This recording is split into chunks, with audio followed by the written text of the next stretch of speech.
ரமேஷ், இன்னும் எத்தனை நாள் தான் இப்படி காடு மேடமா சுத்திட்டு இருக்கிறது? ஏன் சாஸ்திரி, இது உங்களுக்கு பிடிக்கலையா? பிடிச்சிருக்கு. ஆனா இதை விட குடும்பம் நடத்தணுங்கிற ஆசை, 4 செவத்துக்குள்ள நல்லது கெட்டது அனுபவிக்கணுங்கிற ஆசை, உங்களுக்கு வகையா சமைச்சு போடணுங்கிற ஆசை. உன் ஆசை கூடிய சீக்கிரம் நிறைவேற கிடவது என் ஆசீர்வாதம்.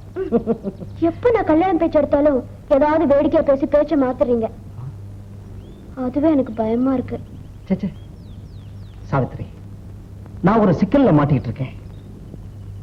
அந்த பிசினஸ் சம்பந்தத்தை ஒரேடியா க்ளோஸ் பண்ணி மூடிடலாம்னு முடிவு பண்ணிருக்கேன். ஏன் பிசினஸ் சரியா நடக்கலையா? ஆமா, மனசுக்கும் கஷ்டம், எல்லாத்துலயும் நஷ்டம். சாவித்ரி, இன்னும் கொஞ்ச நாள் காத்துரு. அதுக்கப்புறம் உன்னை கல்யாணம் பண்ணிக்கிட்டு இந்த ஜென்மம் பூரா சந்தோஷமா வாழ்வோம். சாவித்ரி, என்ன வெக்கமா இருக்கா?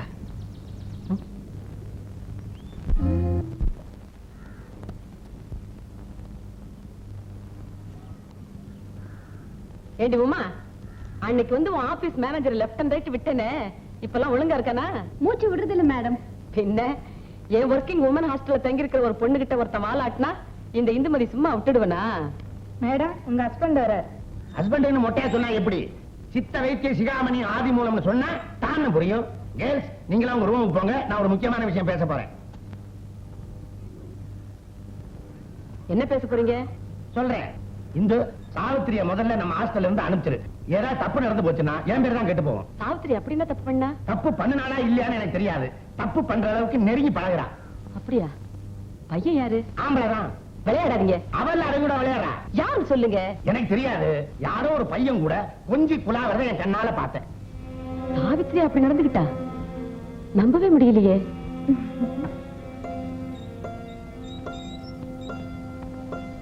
Good evening madam. சாவித்திரி, நீ பண்றது ஒண்ணு சரியில்லம்மா. ஊர் விட்டு ஊர் வந்து வேலை பாக்குற. எங்க ஹாஸ்டல்ல தங்கி இருக்கிற என் ஹாஸ்டலுக்கு கெட்ட பேர் வாங்கி கொடுத்துறாத. மேடம், நிச்சயமா நான் அப்படி நடந்துக்க மாட்டேன். இவர் ஃப்ரெண்ட், பேர் ரமேஷ். நாங்க ஒருத்தரை நேசிக்கிறோம். உங்களுக்கு இன்ட்ரோடியூஸ் பண்றதுக்காக தான் இன்னைக்கு அழைச்சிட்டு வந்தேன். ஆமா மேடம், நாங்க 2 பேரும் கல்யாணம் பண்ணிக்க போறோம். மிஸ்டர் ரமேஷ், இத நீங்க என்கிட்ட சொல்லணுங்கிற அவசியமே இல்ல. இங்க தங்கி இருக்கிற வரைக்கும் தான் சாவித்திரிக்கு நான் கார்டியன். அவ கல்யாணத்துக்கு சம்மதிக்க வேண்டியதெல்லாம் அவங்க அம்மா. சரி மேடம்.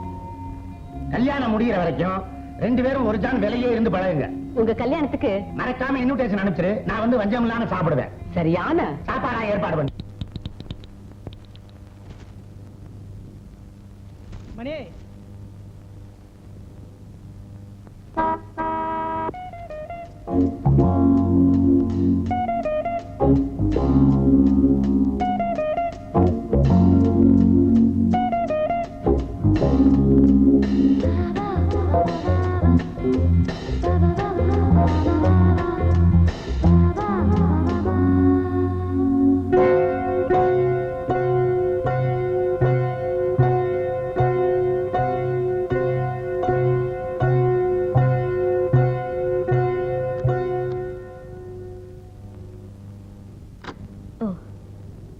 நீதான் சாவித்திரியா?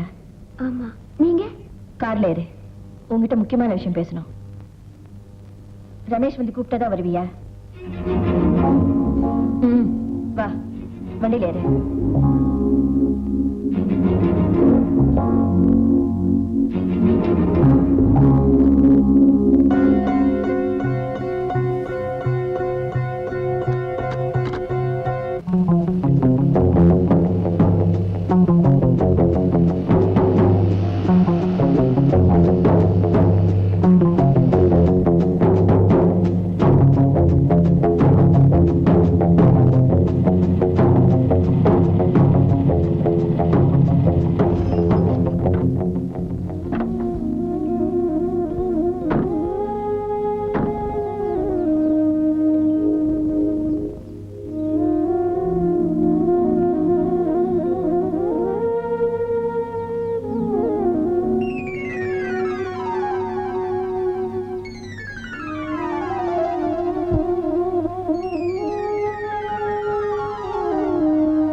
அழகான இடம்.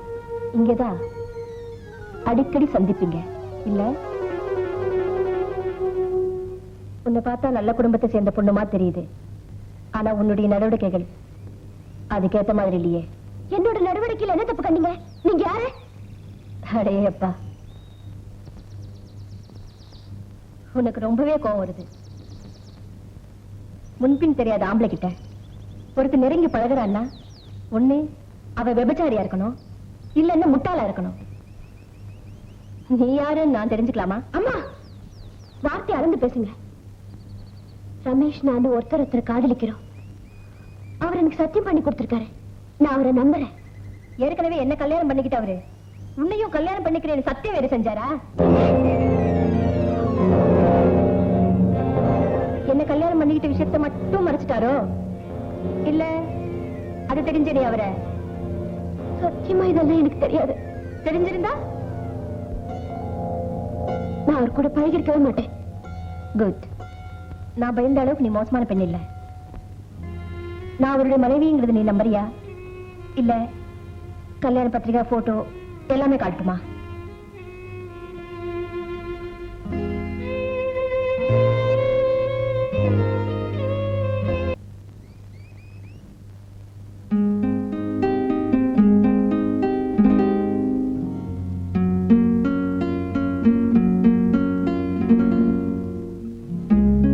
கல்பனா, மணி 10:30 இல்ல 10:35. உனக்கு தூக்கமா இல்ல? ரொம்ப இன்ட்ரெஸ்டிங்கா இருக்கு. நீங்க போய் படுத்துக்கங்க.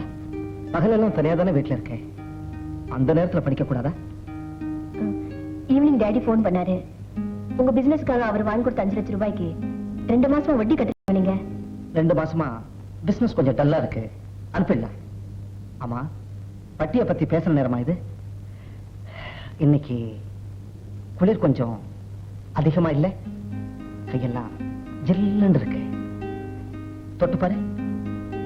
ரமேஷ், சும்மா தொந்தரவு பண்ணாதீங்க. எனக்கு மூடு இல்ல.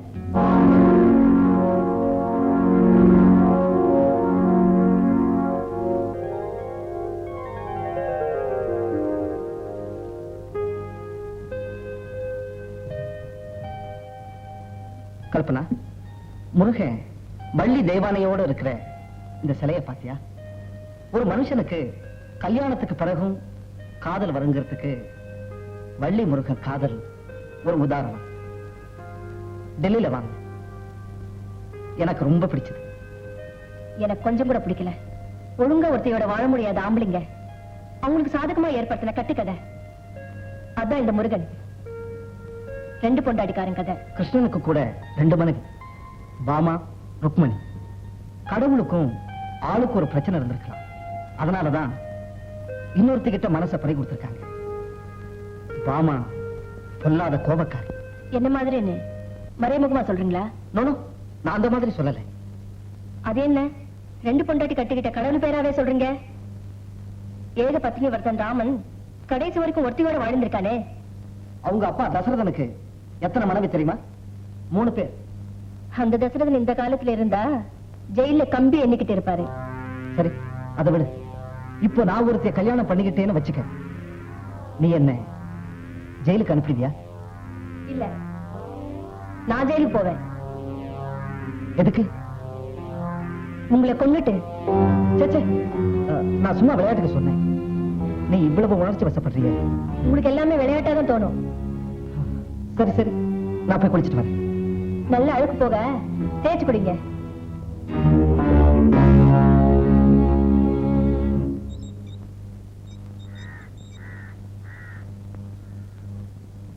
Madam, please. என்ன? சாவித்ரி கொஞ்ச நாள் ஆபீஸுக்கு வரதில்லைன்னு சொன்னாங்க. உடம்புக்கு சௌகரியம் இல்லையான்னு பார்த்துட்டு போகலான்னு வந்தேன். ஐயா, நான் ஒரு சித்த வைத்தியம் இங்க இருக்கும்போது யாருக்காவது உடம்பு சரியில்லாம போயிருமா? மிஸ்டர் ரமேஷ், நீங்க செஞ்சது உங்களுக்கே நல்லா இருக்கா? கல்யாணம் ஆன நீங்க சாவித்திரி எப்படி காதலிக்கலாம்? மேடம், என்னுடைய நிலைமையை முழுசும் நீங்க கேட்டாதான் உண்மை புரியும். கேட்காமலே எனக்கு எல்லாம் புரிஞ்சு போச்சு. நல்ல வேளை, கடைசி நேரத்துல சாவித்திரி உண்மையை புரிஞ்சுக்கிட்டு உங்ககிட்டே தப்பிச்சு ஊருக்கு போயிட்டேன். மேடம், நான் கல்யாணம் ஆனவங்கிறத சந்தர்ப்பம் வரும்போது சாவித்திரி கிட்ட சொல்லலாம்னு நினைச்சேன். என்னையா பெரிய சந்தர்ப்பம்? கல்யாணம் ஆனதுக்கு பிறகு என்ன காதல் வேண்டி இருக்கு? அது என் தலைவிதி.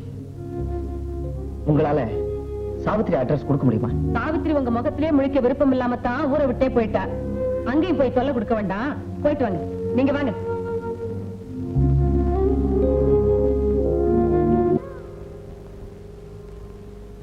வீரையா, உன்னை எதுக்கு வர சொன்ன தெரியுமா? இந்த குழந்தையை வளர்க்கிற பொறுப்பை உங்ககிட்ட ஒப்படைக்கப்பா. இந்த ஏமா, இது யார் குழந்தைங்க?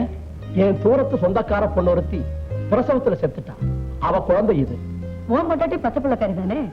தாய்ப்பால் கொடுத்து வளர்க்க வசதியா இருக்கும்னு அண்ணங்கிட்ட நான் தான் இந்த யோசனை சொன்னேன். இந்தா, இத குழந்தைய வளர்க்கிற செலவுக்கு வச்சுக்க. வேணாங்க, அம்மாவோட வீட்டுக்காரர் இருக்கிறப்ப அவங்க வீட்டு உப்பு எவ்வளவு தின்னு வளர்ந்தவங்கண்ணா. இந்த குழந்தைய வளர்க்கறது ஒரு பெரிய விஷயங்களா? பரவாயில்ல வீரையா, வாங்கிக்க. சாவித்திரிமா வரலமா? இல்ல, அவ குன்னூர்ல இருக்கா. இந்த காரியத்துக்காக நான் மட்டும்தான் வந்தேன். சத்தம் போடாதம்மா, பாலை குடிச்சிட்டு பேசாம தூங்கு. ஏன் இப்படி கத்தி தொலைக்கிற? பெரிய வம்பா போச்சு. சத்தம் போடாதம்மா, தூங்குமா. தாய்ப்பால் கொடுக்கறதுக்கு வக்கு இருக்கணும், புட்டிப்பால் வாங்குறதுக்கு வழி இருக்கணும். எதுவும் கிடையாது. என்ன பண்றது? பெத்து தொலைச்சாச்சு. இந்த மனுஷனை வேற இன்னும் காணோம். செல்லாயே செல்லாயே, பாவம் குழந்தை கத்தி கத்தி தொண்டை வறண்டு போச்சு. கொஞ்சம் பால் கூட. ஏறி அந்த பிள்ளை, இதுக்கு நான் ஏன் பால் கொடுக்கணும்? நான் பெத்த பிள்ளைக்கே பால் ஊறல, அது எப்படி ஊறும்? 2 நாளைக்கு ஒரு வேளையாவது சோறு தின்னா தானே. இந்த சனியனை எந்த குப்பை தொட்டில இருந்து தூக்கிட்டு வந்த? ஏண்டி லோ லோன்னு கத்துற? இனிமேட்டினா 3 நேரமும் கறியும் சோறு திங்கலாம்டா. பாத்தியா? ஏறி அவ்வளவு பணம்? பணம்னா பொழுதுடுவிய வாய. ஏண்டி இந்தா புள்ளைய எடுத்துட்டு போய் பாலை கொடுப்போம். அம்மா சொந்தருக்குமே. யாரோ நம்ம லட்சுமி அம்மாவோட தூரத்து உரமுறை பொண்ணா. இந்த புள்ள பிறந்த உடனே அது செத்து போச்சான். அடே அப்பா, உன் பொண்டாட்டி பச்சை புள்ளக்காரி தானே, அதனால இதை எடுத்துட்டு போய் நீ வளர்த்துக்கடான்னு சொல்லி 1000 ரூபாய் பணம் கொடுத்தாங்க. ஏன் மாசம் மாசம் பணம் கொடுப்பாங்களா? இதோட விட்டுருவாங்களா? பரதேசி பரதேசி, அதெல்லாம் ஒண்ணு கண்டிஷனா சொல்லடி.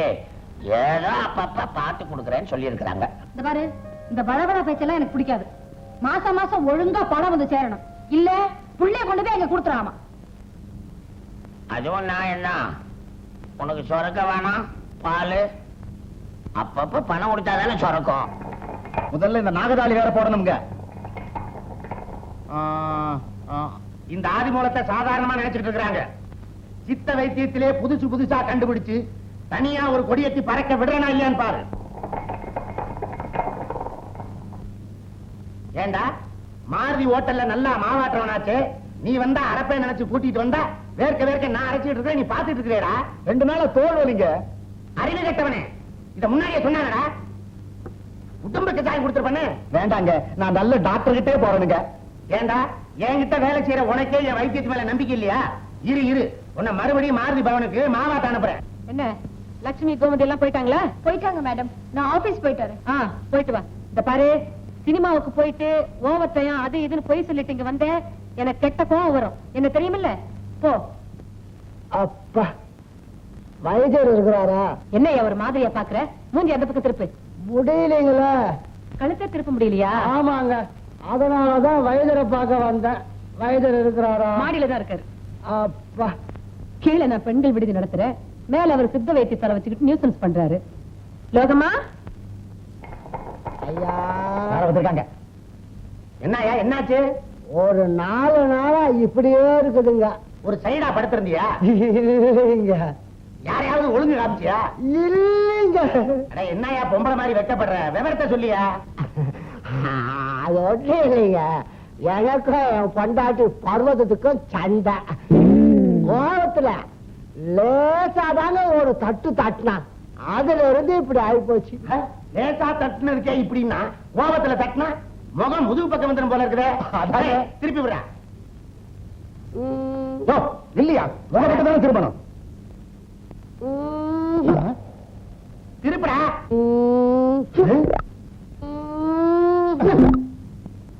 நல்லடா.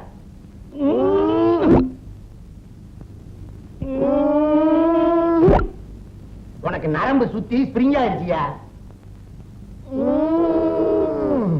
அப்பாடா.